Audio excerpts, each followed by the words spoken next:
Guerra no Oriente Médio muda o rumo do dólar. Ibovespa derretendo. Só a Vale perdeu 9% em uma semana. As taxas dos títulos do Tesouro dispararam com a aversão a risco.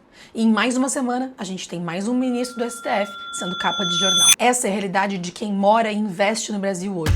Mais um conflito mundial emergindo, petróleo disparando, dólar subindo, bolsa caindo, juros futuros explodindo, mais um escândalo político.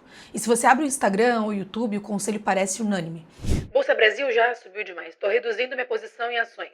Tira seu dinheiro do Brasil, investe só lá fora, o Brasil não anda. E aí vem a pergunta que provavelmente te trouxe até esse vídeo. Ainda vale a pena investir em Bolsa Brasileira? A resposta curta é sim, mas não pelo motivo que você imagina. A Bolsa Brasileira não é boa apesar de ser diferente. Ela é valiosa porque é diferente. E eu vou te provar isso com dados, não com opinião. Nesse vídeo eu vou te mostrar por que os números que te fazem querer fugir do Brasil são exatamente os mesmos que você deveria considerar para ficar investido aqui. E eu vou te contar uma história de quando o óbvio era exatamente o contrário do que é hoje. E quem seguiu o óbvio daquela época se deu muito mal. Seja muito bem-vindo ao meu canal. Meu nome é Raquel Zuc Silveira, eu sou mestre em economia, especialista em investimentos e falo sobre dinheiro de um jeito que você entende. Já se inscreve no canal e fica até o final, porque esse vídeo vai mudar a forma como você pensa sobre a sua carteira de investimentos para sempre.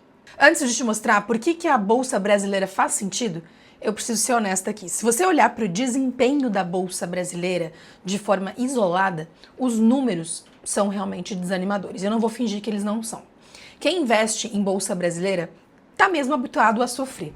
Desde 2008, quando houve uma explosão de novos CPFs na Bolsa, o investidor brasileiro vê o Ibovespa caindo ou andando de lado, e quando sobe bastante por um período, logo cai um pouco e aí continua andando de lado. Isso fez muita gente ficar desconfiada quando a Bolsa Brasileira bateu recorde atrás de recorde em 2025. Seria essa mais uma alta que vai ser seguida de uma queda e muitos anos andando de lado? Será que agora a Bolsa Brasileira já está cara demais para entrar? E todo esse ceticismo, ele é muito justificado. Logo antes dessa subida, no ano de 2025, o Ibovespa tinha tido um retorno real anualizado, ou seja, descontando a inflação, de apenas 3,5% ao ano em uma década. Quase empatando com o desempenho real do CDI no período, que está aqui no gráfico em azul. Isso significa que em um período de 10 anos, a Bolsa Brasileira mal conseguiu empatar com o investimento totalmente livre de risco e com muita volatilidade.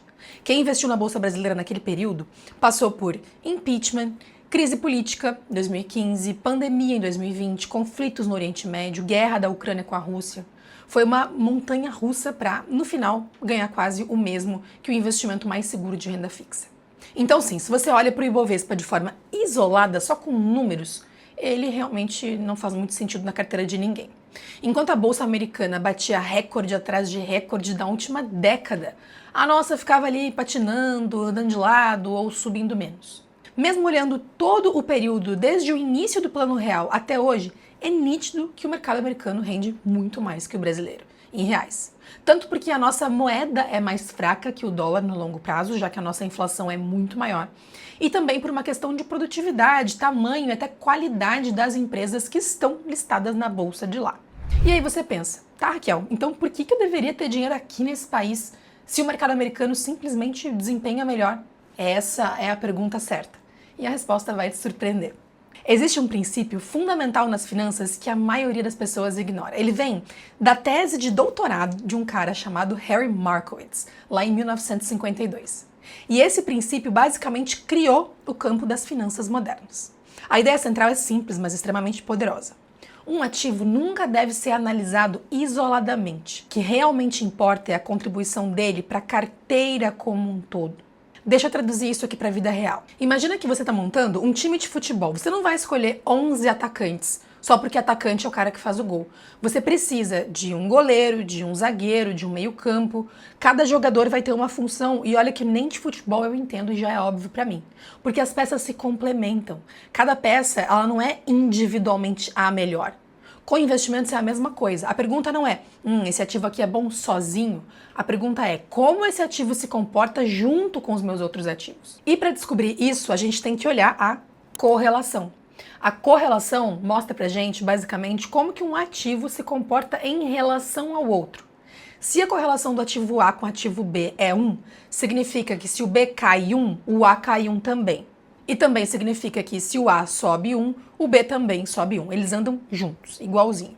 Se a correlação do ativo A e do B é menor que 1, significa que se o A cai muito, o B pode até dar uma tropeçada, mas vai cair bem menos. Se a gente observa os dados de 2003 até 2025, que é um período de mais de 20 anos, é possível notar que tanto as ações brasileiras pagadoras de dividendos, representadas pelo índice IDIV, quanto o índice que representa a bolsa inteira, o IBOV, possuem correlação super baixa com o mercado de ações global e o mercado de ações americano.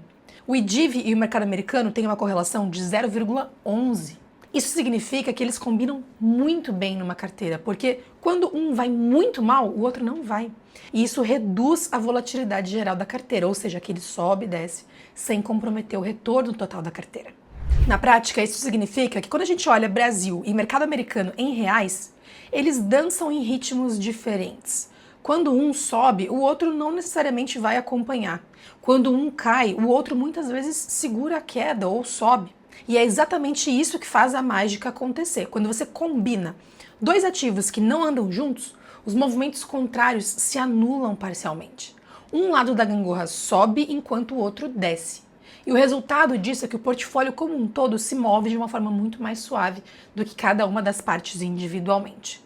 E mesmo se você não entendeu nada disso de correlação ou de combinação de ativos, eu vou te mostrar agora alguns dados que são bem preto no branco sobre o pêndulo das décadas.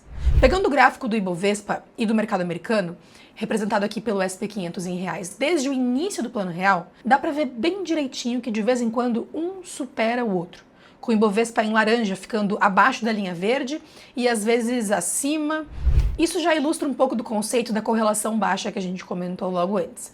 Mas é difícil a gente analisar o gráfico assim, friamente. Afinal, é muito difícil que alguém tenha colocado dinheiro lá em 1994 e simplesmente tenha esquecido o dinheiro lá sem movimentar até 2026. A gente sabe que isso não acontece. Seria até bom se acontecesse. Especialmente para o brasileiro que não tem histórico de investir em bolsa. O brasileiro acha que 2, 3 anos já é longo prazo. Imagina então alguém que investiu lá no início de 2005, quando o acesso à bolsa já era um pouco mais facilitado, e ficou até o fim de 2009. Nesse caso já são 5 anos, que é uma vida. Agora imagina que naquela época fosse possível investir em bolsa americana de maneira fácil, como a gente consegue fazer hoje. E que um amigo desse nosso investidor tenha investido somente em bolsa americana.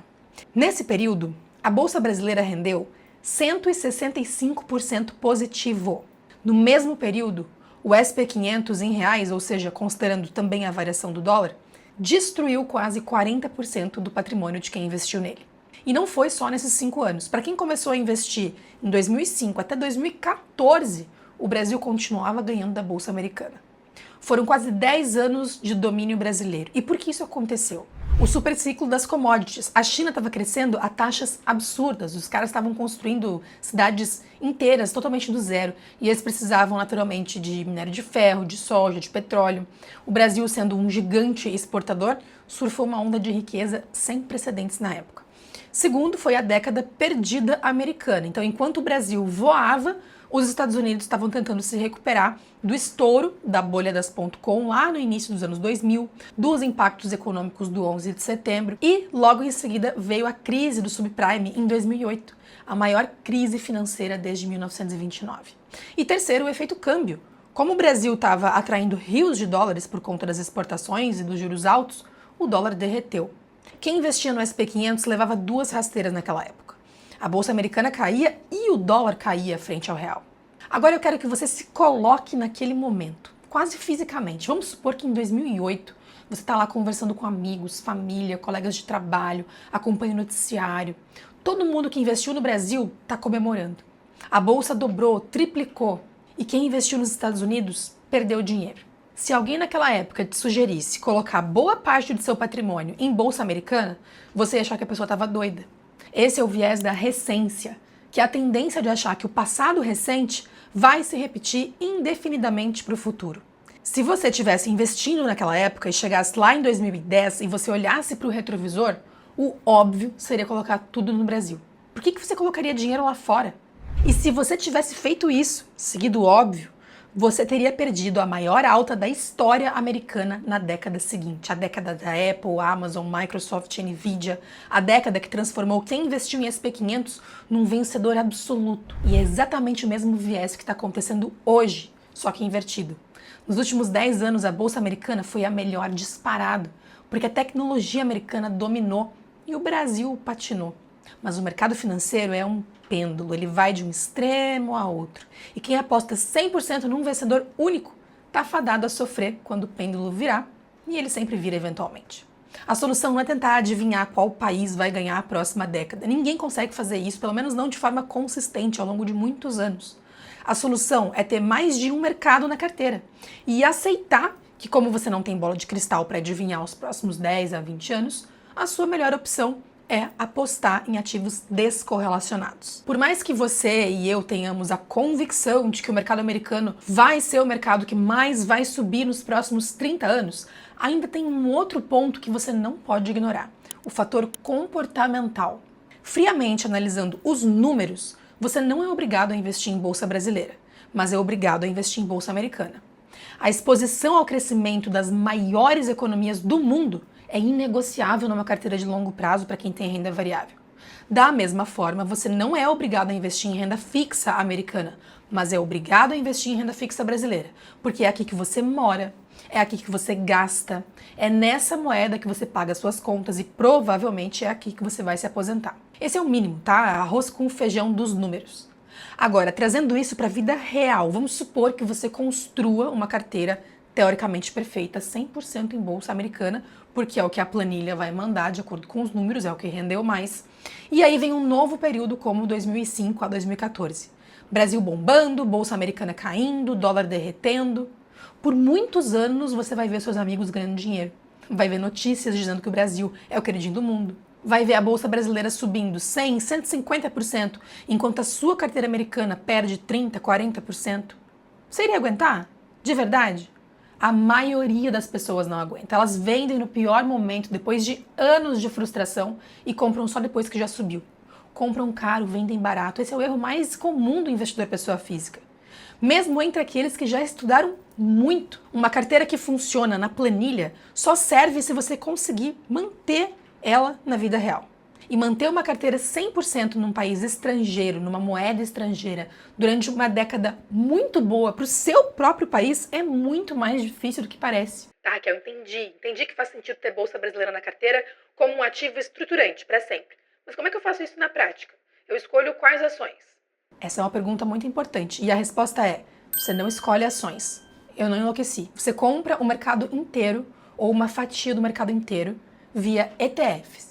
Eu vou te explicar por quê bem rapidamente. Existe uma narrativa muito comum de que o mercado brasileiro é ineficiente, que aqui tem muita oportunidade para arbitragem, que é só ser esperto, estudar bastante, que você consegue encontrar boas ações que vão bombar. Essa narrativa é sedutora, é muito conveniente para uma parte da indústria financeira. Afinal, é ela que justifica toda a gestão ativa. Os fundos que cobram 2% ao ano de taxa de performance para tentar vencer o mercado. Mas quando você olha para os dados, a história é bem diferente.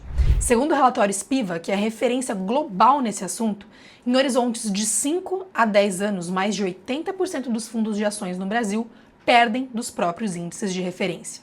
A esmagadora maioria dos profissionais mais qualificados, com as melhores ferramentas, com acesso a informações privilegiadas, não conseguem entregar um resultado melhor do que simplesmente comprar uma cesta de ações que representam o mercado ou uma parte dele. O mercado brasileiro pode não ser perfeitamente eficiente como livro de finanças, mas ele é suficientemente eficiente para tornar a tarefa de vencê-lo muito difícil, especialmente de forma consistente ao longo dos anos, considerando os custos. Isso é muito improvável. E se mais de 80% dos fundos geridos por profissionais não conseguem fazer isso, por que você tentaria ficar fazendo isso? A solução mais fácil não é comprar ações individuais, é simplesmente comprar uma cesta do mercado. E a forma mais simples de fazer isso é via ETF. Eu deixei aqui na descrição um guia gratuito de ETF de renda variável disponível na Bolsa Brasileira. É só clicar e baixar. Qual proporção então usar de ETF de mercado brasileiro e de mercado internacional? Não existe uma resposta única. Depende do seu perfil, dos seus objetivos, de quanto você consegue tolerar de volatilidade e principalmente da sua convicção em cada mercado. Eu tenho clientes e alunos que, mesmo sabendo de tudo que eu falei, optaram por ter tudo de renda variável no mercado internacional. Outros clientes e alunos com o mesmo nível de conhecimento optaram por ter toda a renda variável no mercado brasileiro. A carteira perfeita não é aquela que tem a melhor nota nos testes de histórico. É aquela que você consegue se manter investido por muitos anos, com consistência e principalmente com convicção. Eu já fiz vídeos explicando em detalhes, aliás, como investir em ETFs de renda variável e também como montar uma carteira de renda fixa. Os links estão aqui na descrição. E lembra, bolsa, seja brasileira ou global, só faz sentido para o dinheiro que você não vai precisar por pelo menos 10 anos. Se o prazo for menor que isso, fica na renda fixa. E se você quer aprender exatamente como montar sua carteira de investimentos, quanto colocar em cada classe de ativo, quais melhores investimentos para cada objetivo, por perfil de investidor, como organizar tudo isso na prática, eu criei o Como Investir do Zero. É um treinamento prático, direto ao ponto, para você sair sabendo como construir patrimônio de forma fácil, segura e eficiente, mesmo que você nunca tenha investido R$1 na vida. O link está aqui na descrição. Se você aprendeu alguma coisa com esse vídeo, já se inscreve aqui no canal. Aqui a gente fala de dinheiro de forma simples, com dados e principalmente aplicável à vida real. E se você conhece alguém que está pensando em tirar todo o dinheiro do Brasil, manda esse vídeo para ela. Pode ser exatamente o contraponto que essa pessoa precisa ouvir. Até o próximo vídeo.